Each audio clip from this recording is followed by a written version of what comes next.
So, hi people, how are you all? Hope you are having a good time. Although I know it's very hot these days, but still indoors you can do a lot many things. And these days, I'm doing this virtual events.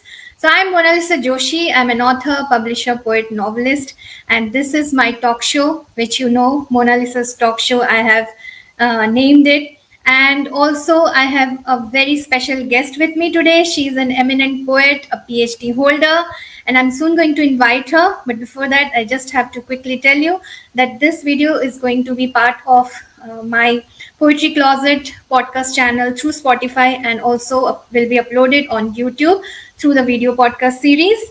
And if you want to know more about me, you can go and just write books by Mona Lisa Joshi. You can find out all the books on Amazon. And The Red Ganges Rakta Ganga is my latest novel. So let's just quickly invite the guest today. I'm inviting Dr. Sonali Patnaik. Hi, Dr. Sonali, how are you? Hi, Mona Lisa. So good to see you. So good to be here. I'm very, very excited. The pleasure is all mine, and I've been, wanting to talk to you, willing to, even though virtually, but I wanted to, do this live with you because I've been noticing a lot many of your posts and all. So I knew that you were a great poet, a great personality. So I just wanted to invite you over. How wonderful. No, the pleasure, honor, everything is mine, really. I'm just so happy to be able to do this. Thank you so much. And I'll just quickly read out your profile so that people who are joining, they know about you a little. Yeah. Dr. Sonali Patnaik has a PhD in English literature and is a multiple award-winning feminist poet, academic, professor of English and visual artist. She's the author of When the Flowers Begin to Speak through Writers Workshop 2021, for which she was awarded the inaugural V Illumination Award 2023 and International Excellence Award. And the book was featured in the prestigious Journal of Commonwealth Literature. She's also the recipient of Panorama International Youth Literature Award 2024, Orange Flower Award, and the list goes on. So we will talk more and we will know more about her. So, all set? Are you ready? I have prepared Absolutely. some interesting questions for you today. So, I'm the first really question, looking I forward. think the first question is a very basic one, and I think it gets asked to many writers all the time, and that is, how did you begin your journey into the world of poetry and writing? Yeah, beautiful question, actually. Thank you, Mona Lisa. And thank you so much for that very warm introduction. Don't know how much of it I deserve. No, so that's I No, so I would say that I think the journey began with reading to begin with, because we come from a family very middle class. You know how it is in India. Where we were education was very important in our family. My mom was a professor. My father was a banker. So it was very important for both of them that we read a lot. So my sisters and I were put through a lot of reading. So Enid Blyton, all of this was there at a very early age. But what is very interesting is that I wasn't exposed to any good poetry at a okay. very early age. So I think when I went to a school in Cairo, Egypt, called British International School, that's where I think one of my literature professors would introduce me to poetry. Maybe Maya Angelou or Sylvia Plath, one of the first, and some of the war poets, American war poets. I think I started writing poetry entirely not because of what I read, but more because of some kind of personal angst that I was Okay. feeling, yeah, at that point. And I think I needed to deal with that angst, and poetry provided the right medium to do Okay. so. So Okay. that's Okay. when I began. I think about I was 12 or 13, and we moved from India to Cairo. So it was big changes, big cultural changes. My school was an international school. I had to grapple with a lot of things, including racial identity, class identity. So and very different for an Indian. We were in Bombay before that. So a lot of things that I wasn't aware that kids did at my age or something. So I had to go and do something about it, and I wrote poetry. So that's how it So actually at that, started. okay. So at that point of time, did you get any of them published or get any support from your teachers or something? No, no. My teacher was very supportive. My literature professor was extremely supportive. But nobody would see Mona Lisa. People would support if they knew. Other than my family, nobody really knew. And like I said, in my family, somehow math, science, these things were given a lot more importance. So Okay. I sometimes feel like I have inherited a lot of my artistic talents from my grandparents. My grandmothers were both poets, Okay. but not Okay. necessarily my immediate family. So it was seen as something that I did as a hobby. But Mm-hmm. I do remember when I reached ninth grade, 10th grade, my father, who I didn't notice that I was writing so much poetry, he Mm-hmm. quietly, took all my poems at some point and he gave them to my literature teacher. Okay. And to my horror, because I was very shy and I was very nervous about. To my horror, he published all six of them, everything that my Wow. father gave him. Yeah, in the school yearbook or something. And I Okay. was like, and I thought he was doing me a favor. So I went Okay. and I told him, I said, Mr. Liddon, did you publish this because my dad asked you to? So Okay. he said, no, of course not. I didn't know that you wrote such good poetry. And when your father brought these, we said, I thought, let me just get this out there. So that would probably technically be my Okay. first yeah, publication. Published. And do you still have them? Oh wow, what a good question. Yeah, thank you. No, I don't. See, this is how terrible I have been with all of this. I used to write a lot of poetry. I lost those books. I never kept them. So honestly, Okay. for anybody watching, and my students also, I always tell them, don't do that. If you're writing, archive it, keep it, But whether you yeah, publish it. Yeah, yeah. yeah, you should keep it. I That's unfortunately don't have them. that's really sad to know because I think that would have made a better collection, even like from younger day poetry and then coming to this stage because Yeah. you can see the transformation, I guess. Very true. Very true. I used to not write in first person at all. Today I'm Okay. confident enough to do that. The poet Yeah. persona is very similar, to you're a Mm-hmm. writer, you could identify with I this to relate. mine. Right. So, Yeah. but then I would often use another figure, and from Okay. whatever poems I remember, like I wrote about a mermaid who wanted to walk, I wrote about a woman who couldn't walk, who wanted to dance, I wrote about an athlete who lost a limb but still wanted to, cross the hurdles and so on. So, somewhere, as I was telling you, my angst and my fears and my sorrow would get sort of channeled through these figures and they would come out in these poems. So it would be very interesting to see whether this transformation, and like you said, also maybe echoes of the Mm. same ideas even today, I think. So Yeah. thank you. In fact, I think I should look for them. Maybe I'll plague my mother Yes, you should. about it, yeah, to find them. So now I have to know something more about you. Like apart from like your journey as a poet, I want to know that you have already told me though that you went to Cairo and Egypt. But I would like to know that where were you born and brought up, and Mm. how did your education thing happen, and why you choose literature? Because you said that there Mm. were people who were like in your family who were more into maths and science. So Very why true. Yeah. literature? Yeah, yeah, it's a very good question. I ask myself all the time this because when growing up, like I've already said, and you've also reiterated, literature was not something that was seen as an area of study at all. I think, if at all, there were, of course, we were free to dream of whatever dreams we wanted. I will give that to my parents, particularly my father. I think it was maybe he didn't acknowledge it, but he was kind of a feminist in his own way. He had three Okay. daughters, and he would tell us he wouldn't openly articulate it, but we were never made to feel like we couldn't do something, Okay. or we couldn't dress in a certain way, or we couldn't dream of something.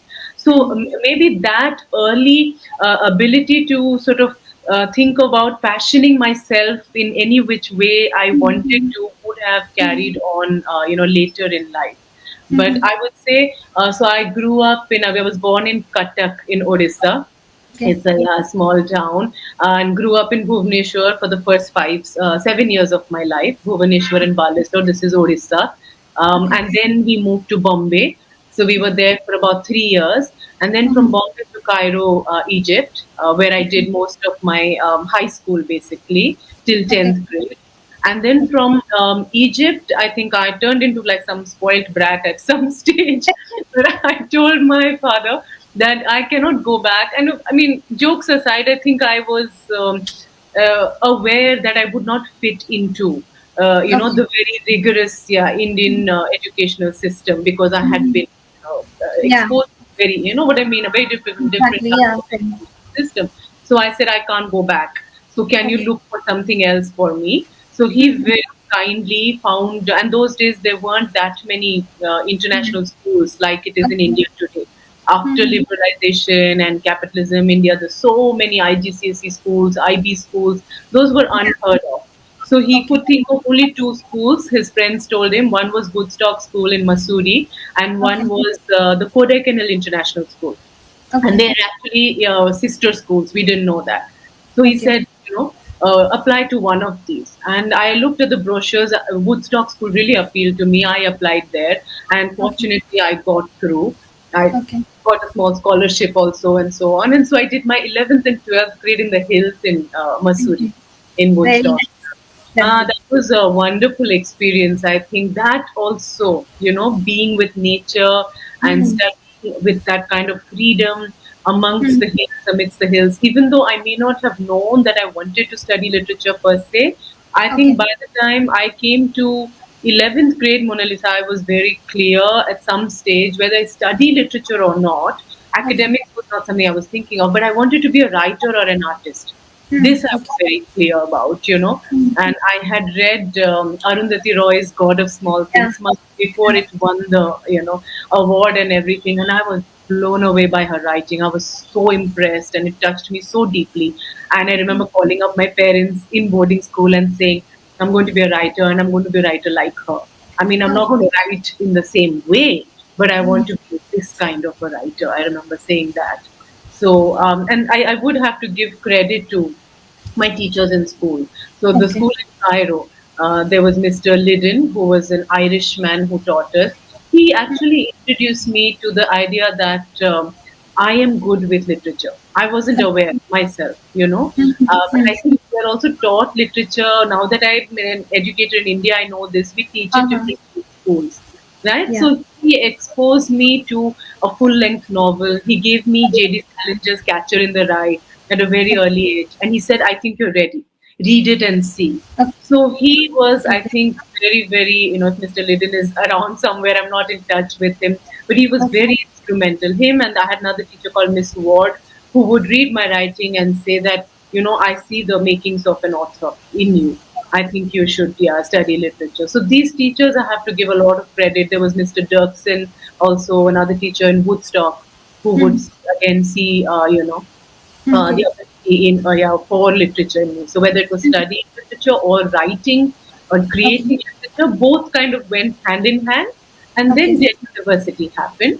And so what happened was, Mona Lisa, the in a way the creative element took a backseat when I came into Hmm. Delhi University, Okay. because I started doing well, which I couldn't imagine at that point, because I wasn't necessarily like a board topper or anything. I used to Hmm. top and so on, but not your hardcore academic. I wasn't that kind of person. Okay. But with Delhi University, I just took to it like fish to water. Hmm. Something happened, some kind of that environment, that Okay. the space where it kind of instills a sense of personal freedom, political freedom, all kinds of ideas Hmm. coming in from everywhere. Fantastic teachers at LSR, Lady Yeah. Shriram College. So that's Okay. where I decided to. Obviously, I had already applied. I'd applied for psychology and literature and philosophy.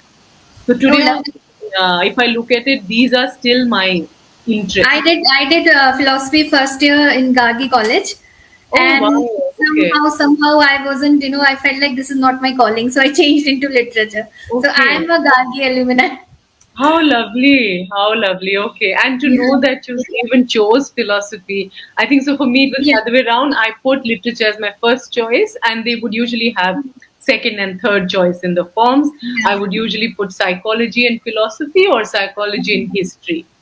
But Okay. thanks to Delhi University's entrance exam, otherwise I Mhm. don't know how I would have fared. It was such a competitive. It still is. It Yeah. has to be like 90 plus and so on. I only had Mhm. 6 or something for my best 5. But because of the entrance exam, I got through everywhere. Everywhere I applied. And so from there on, I think my love for literature like really blossomed, academically speaking. Okay. But the sad thing is, the creative element sort of went to the, sort of back seat. Because, like you asked me right in the beginning, and I think about this all the time, we need somebody to tell us right in the beginning that you Hmm. are a poet or you are a writer and make Yeah. sure this doesn't disappear. I think I didn't have that figure in my life. I was Hmm. only writing because it came to me naturally. So it would all Okay. be behind my LSR books, notebooks. So the Hmm. front pages would be about the text that we were learning, and the back Okay. pages would be filled with poetry. And it just, Poetry. stayed there for the longest time till I decided to Yeah. do something about it. Hmm. Very nice. Yeah. So just as I was reading your bio, I just noticed that you're doing your research, or I think you have done your research on body politics. So I want to know, what Mhm. does that mean? Yeah, so something I can talk about forever again. So yeah, so very very briefly, I think the point of departure for me was as an academic was this whole notion of I would say post structuralism, where a lot Okay. of post structural theorists, especially someone I'm very fond of, Judith Butler. I'm very fond Okay. of her work. I was Okay. introduced to her during my MA in English. And what Okay. I found, it spoke to me, her work spoke to me very immediately, where she said that, we assume when we look at gender and we look at people that the body is there and that's a Okay. given, the sex of a person, male, female, so on, it's a given. And the Mm. rest of it sort of comes after. What Okay. Butler says is nothing is a given. It's Okay. all created through language and discourse. So, what she Mm-hmm. says is, how do we see what we see? We Mm. presume that when we are seeing something, we are seeing the truth, but really, truth is so discursive. So, she says, the body itself, the moment a human being is born, you're saying male or a boy is born or a girl is born and so on. So, you're already writing, Okay. upon the body, or writing the body into being. So for Mm-hmm. me, that was one of the most initial points of, I would say, of interest in departure, and Okay. being a feminist and someone interested in gender studies and so on. Mm-hmm. It became very critical to work on how we, let's say, socially produce bodies. We Okay. look at, like when we look at cinema, often people will say cinema represents bodies in a certain way. But Mm. represent also means that natural bodies exist somewhere. But Okay. my argument, building on from Butler, would be no. Cinema creates certain kinds of bodies. It has its own language to produce bodies. And if Yeah. we produce, what I'm saying, yes, if we frame and produce them in a particular way, they also become, objects in the labor market, or they can become, so how we subjectify bodies, how do we see them, also is linked to how bodies are treated in this world. So Okay. I'm very interested in, interested is not the right word, but moved by violence upon Okay. bodies, whether it is women or children, we live in a society where there's so much Okay. violence upon bodies of human beings. Yeah. So Yeah. this is where also a lot of my interest comes in with body politics, because the Okay. way we configure bodies Okay. can help us, Mm. rethink this violence. If we produce bodies as objects of desire or objects of violence, then we Okay. are, looking at more of such incidents. But if we rethink that, right, Okay. then we are also hopefully, we can open up a Mm-hmm. channel for Okay. less violation towards bodies. So it's linked with this desire for, I would say, a just society and a violence-free society. Okay. Ultimately, Yeah. yeah, Yeah. Yeah. I get it. Okay. yeah. Very interesting. Yeah. Thank you, thank you for that. Yeah. So let's talk about your book. Sure. First of all, I would like to know, why did you choose this title, When Flowers Begin to Speak? Right. And you answer that, then I'll ask the next one. All right. Okay. Yeah. So Yeah. thank you. I love that question. Lots of dimensions to that, Mona Lisa. The Okay. last poem in my book is written for my daughter, and really for all our daughters, for young women everywhere, girls everywhere, young children everywhere. It Mhm. ends with, when the flowers begin to sing in the dead of winter, there shall be spring. So for me, Okay. flowers are in a way metaphors, obviously, of beauty in our society, Beauty. right? So I thought about this idea of what we do to beauty. Now, if we look at even women, for instance, they're often seen as objects of beauty and so on, or they are seen as something we can just take and adorn our houses with, right? So people will marry women so that they can get greater status in society, or they may get love, they can create a family. But oftentimes what happens, the truth or reality, and this has also been my experience, is that beauty is not seen as ferocious or powerful, or as having a language of its own. We fail to recognize that. So often you'll have, flowers being pressed and kept or forgotten about, baal mein laga diya, and then we've kind of thrown Hmm. it away. Okay. So So are you in a way somewhere trying to personify also like the flower thing? Okay. absolutely, absolutely. So what if my question was, what if, women like flowers or children like flowers, any oppressed Textile also. identity? Yes. What if their silence was broken, and what if Yeah. they started to speak? Right? Hmm. What would we hear? And it's also, I think, Hmm. very resonant with Luz Irigary's title, "When the Goods." She's a philosopher, French philosopher, and her essay's title, "When the Goods Get Together." Right? So what Okay. she says is, what if all women who are seen as objects, what if we all, like you and I are doing, what if we Yeah. came together? What if we came together? So in that sense, for me, I'm asking that question: what if all the flowers, came Okay. together and they started speaking? What is it that we would hear? We would obviously hear something very different from what society is used to hearing.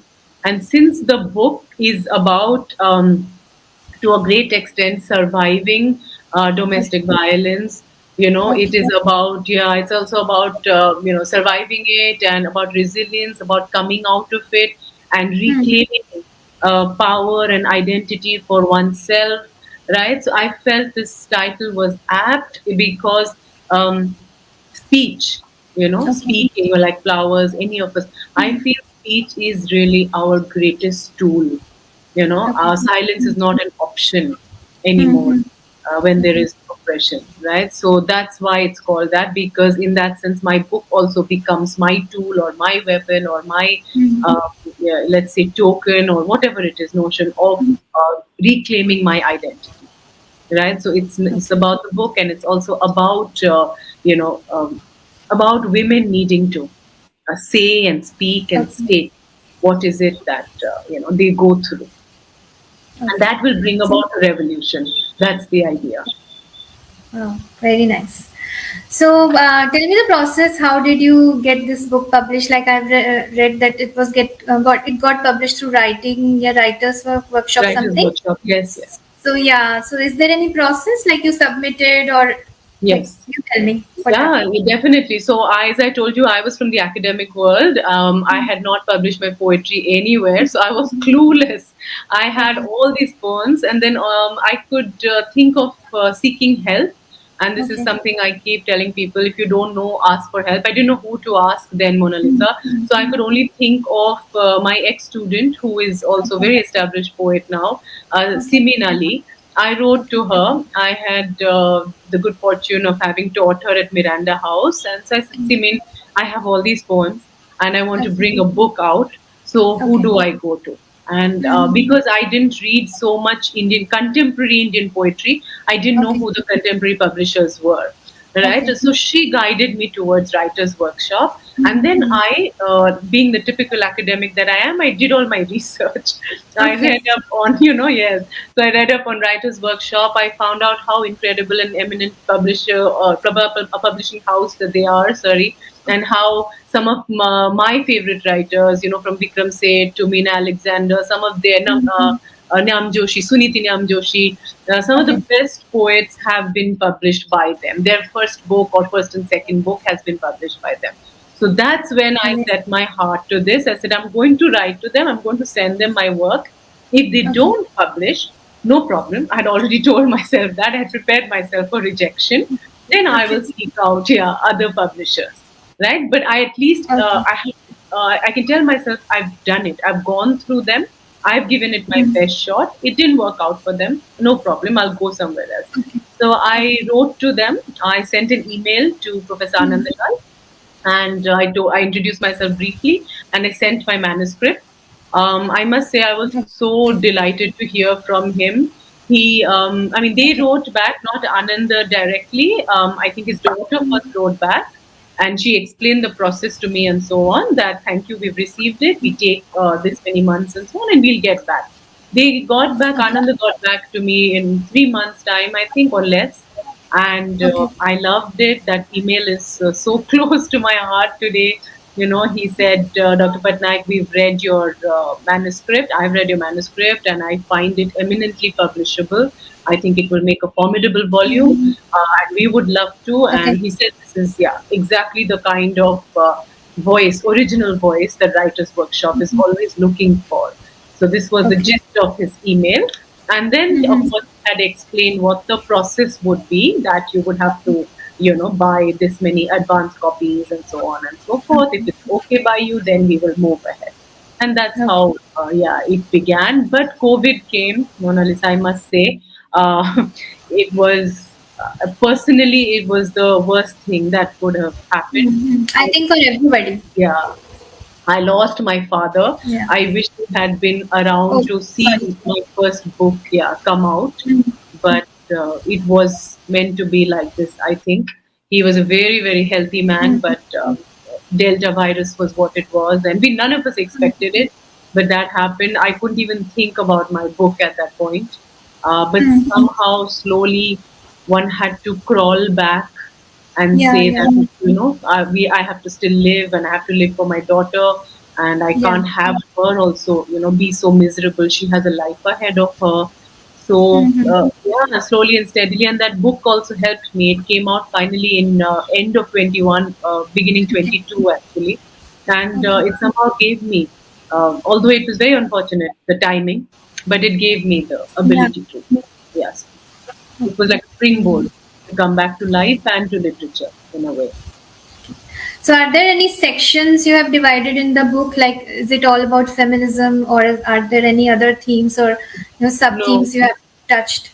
Yeah, so that's a really good question, because it's actually, I have the book here. It's divided into four sections. It's the Yeah. first section is called Ripped. Can When you you're, just show the book? yes, definitely, I'll hold it up for you. It's my old copy, Mona Lisa, but here it is. Very nice. Yeah. The cover page is very interesting.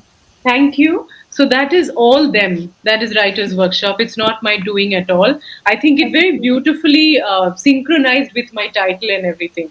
So I often get this question, how did you design it? Is it because I said, no, it's not. It is their trademark style. They use this handloom cloth, and I don't know if you can see, they use this gold embossing. So it's literally each book is woven together, as it were. So they're very sort of old world and very classy. And Okay. I really, really like the fact that they did their editing very thoroughly.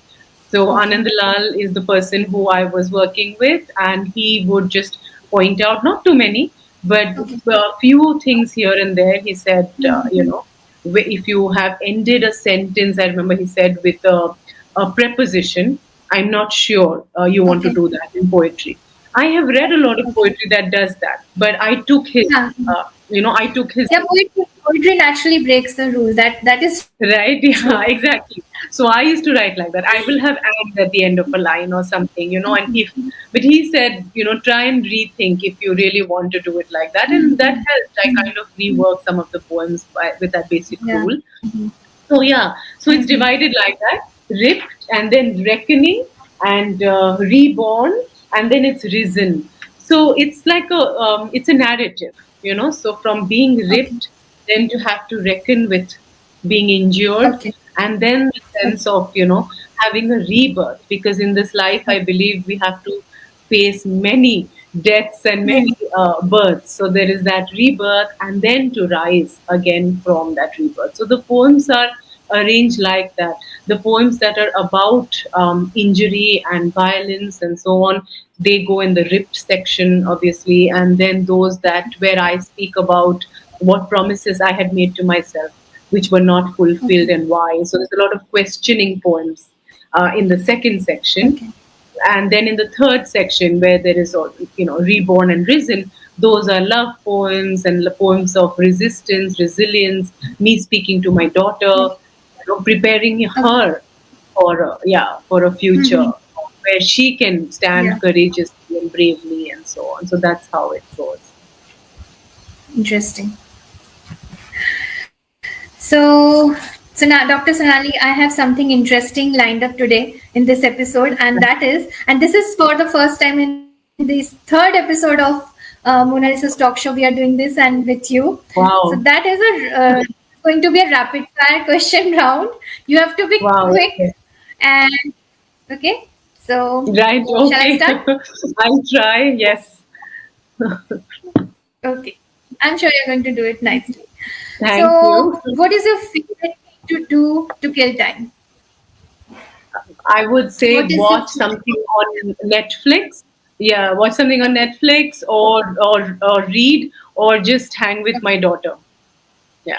nice? Okay. Is Sonali a better cook or a poet? I cook with words.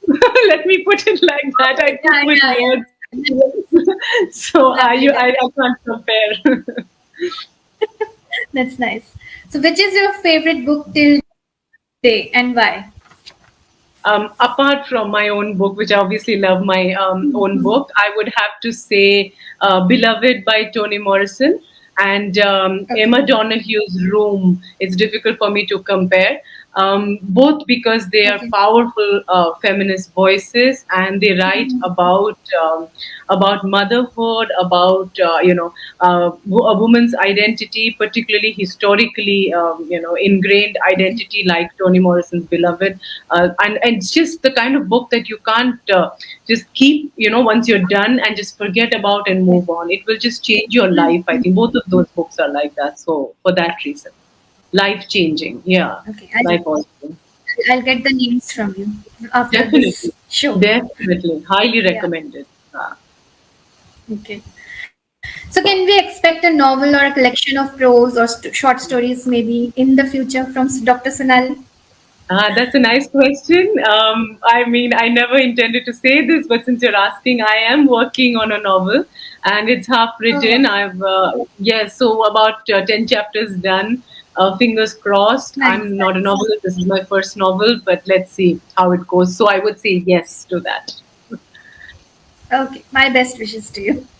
Thank you so much. So, what is it that you hate most in people? That particularly something that displeases you? I would say hypocrisy, definitely, to not be able Hmm. to, walk the talk, to say something but do Hmm. something else. That just irritates me a lot. And also, I think these days, because I am I think at least I'm a polite and a kind person. I feel a lot of Okay. people read kindness and politeness as weakness, so that Hmm. angers me a lot. Why I am pushed to be something that I'm not.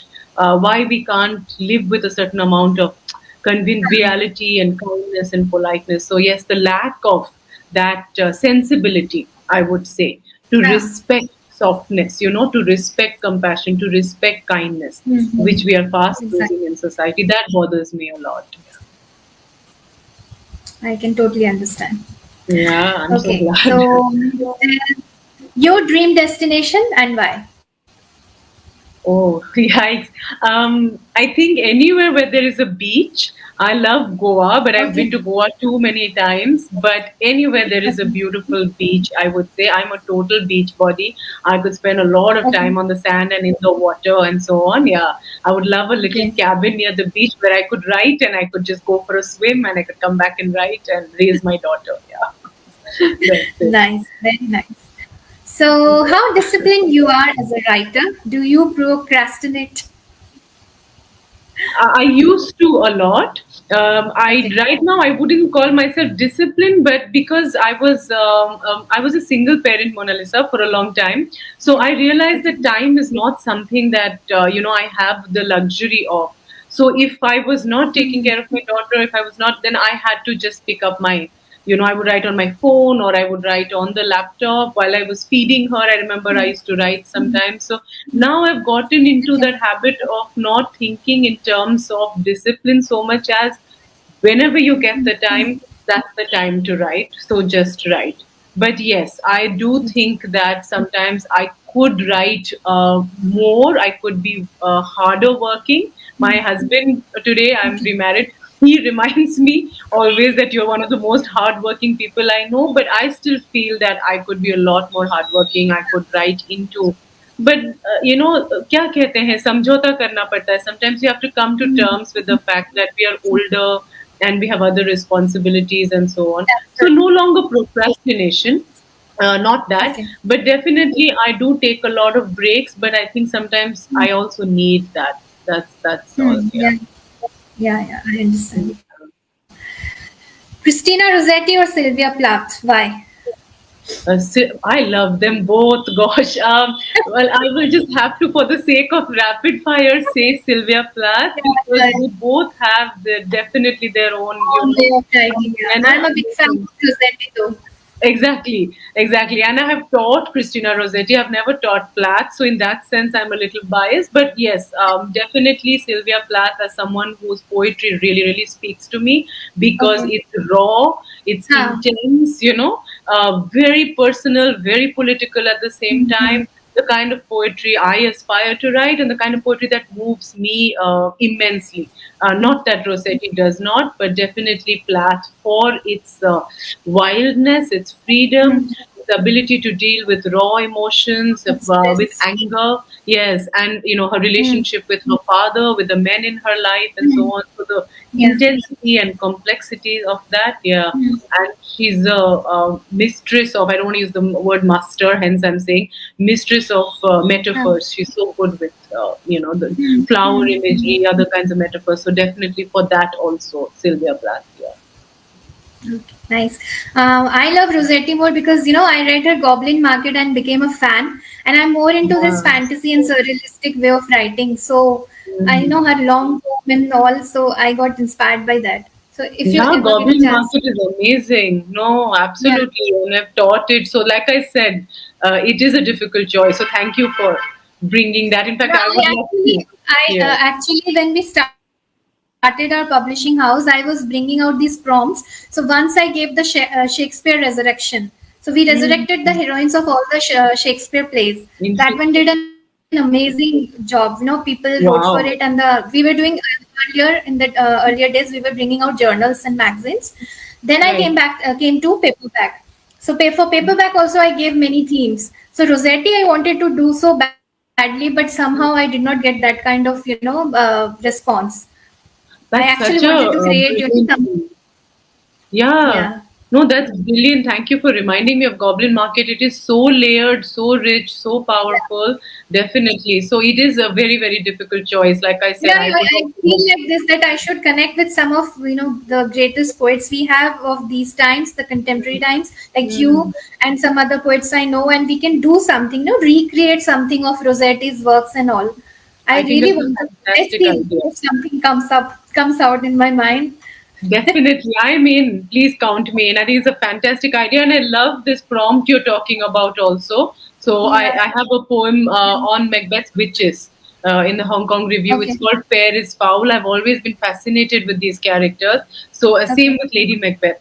In fact, Mona Lisa, for the longest time, I've been wanting to write a short play on Lady Macbeth or just, a Yeah. monologue by Lady Macbeth. So we see more of Yeah. her perspective. So when you said this, Yeah. Shakespeare's heroines and so on.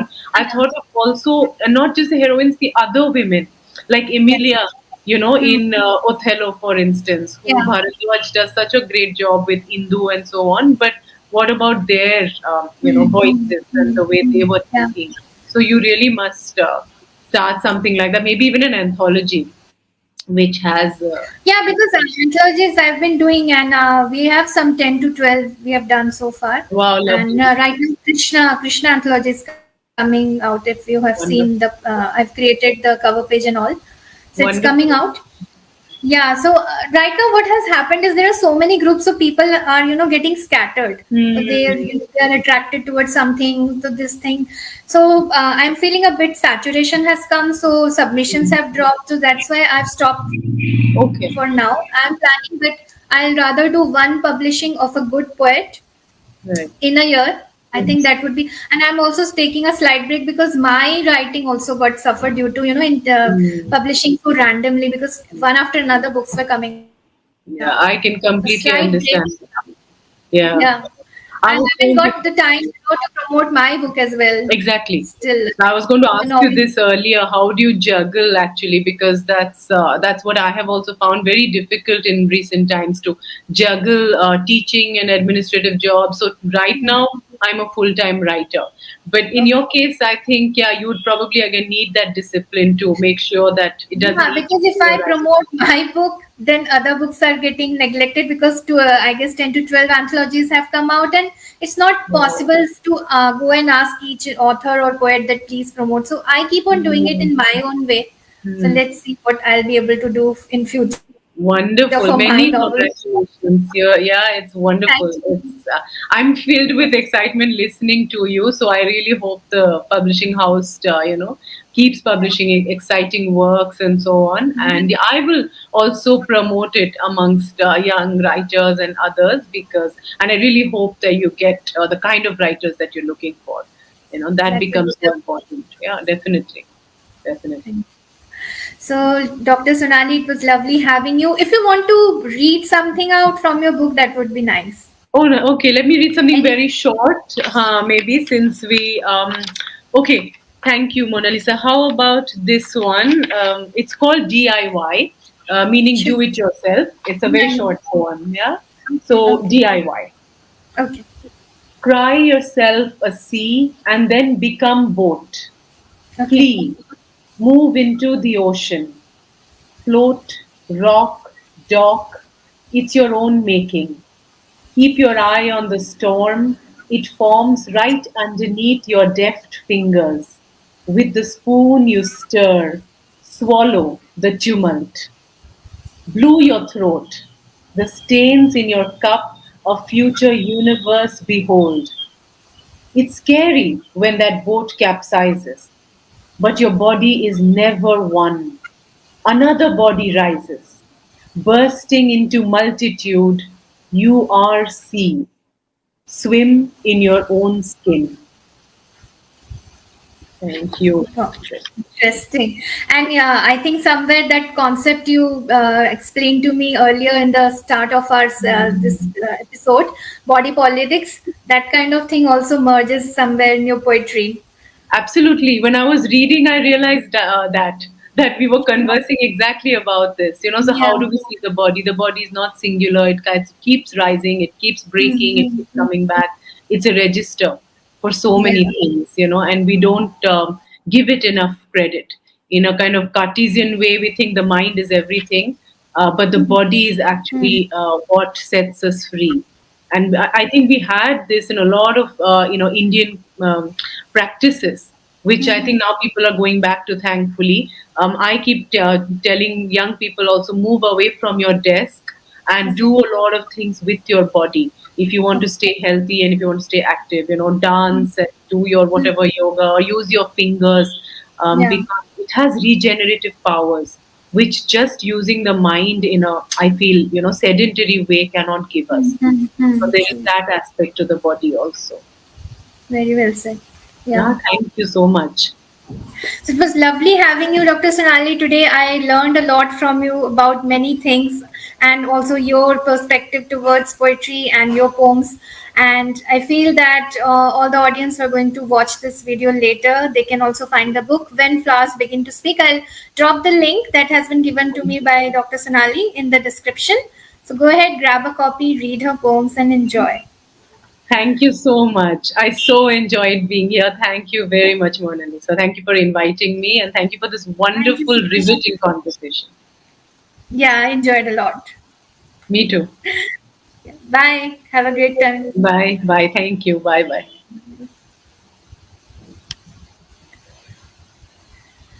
So So this is me, Mona Lisa Joshi, signing off. Enjoy your day and do listen to this podcast and also follow and subscribe to my channel.